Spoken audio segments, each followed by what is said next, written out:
პირველი ფოტო, რომელიც ავარჩიეთ, ფოტოშორის.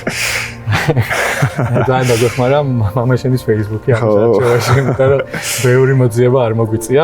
იყო მიზანი.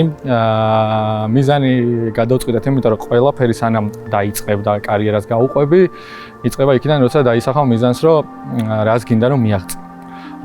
სწორედ ბავშვობა იყო ალბათ ის პერიოდი, სადაც გადაწყვიტე, რომ ფეხბურთელობას დააპირებდი ან რაღაც გზით წახვიდოდი. აი მან მაინტერესებს როგორ იხსენე მაგ პერიოდს და ვინ იყო ის, ვინც ყველაზე მეტად გეხმარებოდა ამ გადაწყვეტილებაში და მთავარი მოტივატორი. ხო, რა თქმა უნდა, რაღაცას წყვეტ, რა გინდა რომ ცხოვრებაში, რა სფეროში გააგრძელო მოღვაწეობა.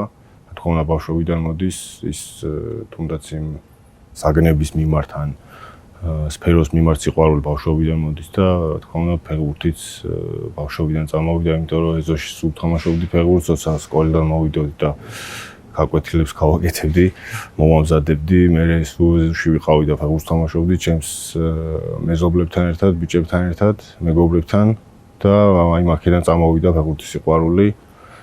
თუმცა მანამდე როგორც ყველა მიცის ჭადრაკს თამაშობდი, მაგრამ ფეხბურთის სიყვარულმა უფრო გადაძალა და ეგ იყო რომ გადავწყვიტე საბოლოოდ რომ ფეხბურთი მეთამაშა, რაშიც რა თქმა უნდა ყველაზე დიდი როლი ჩემს ოჯახს ეკუთვნის, იმიტომ რომ პირველ რიგში რომ გადაწყვიტეს რომ შევიყვანე ფეხბურთზე, მომცეს თავისუფლება და შემდეგ უკვე კიდე იყო რაღაც პერიოდში რომ ქუთაისიდან უკვე თბილისში უნდა წამოსულიყავით და ეგრე მარტო ადმინ და გადაწყვიტეს რომ მარტო გამოვეშვი 12-13 წლის ვიყავი და მაგას ძალიან დიდი როლი ითამაშა რომ მე უკვე ჩემს განვითარებაში, იმიტომ რომ თუნდაც იმ სკოლაში სადაც დავდიოდი ქუთაისში იყო ძალიან ბევრი ნიჭიერი ბავშვი, თუმცა რაღაც მომენტში ვეღარ მოახერხეს განვითარება და დარჩნენ იმ ეტაპზე სადაც იყვნენ და თბილისში ჩემი წამოსვლა ერთ-ერთი გადამწყვეტი როლი იყო, რომ ჩემს კარიერაში გადამწყვეტი როლი იყო.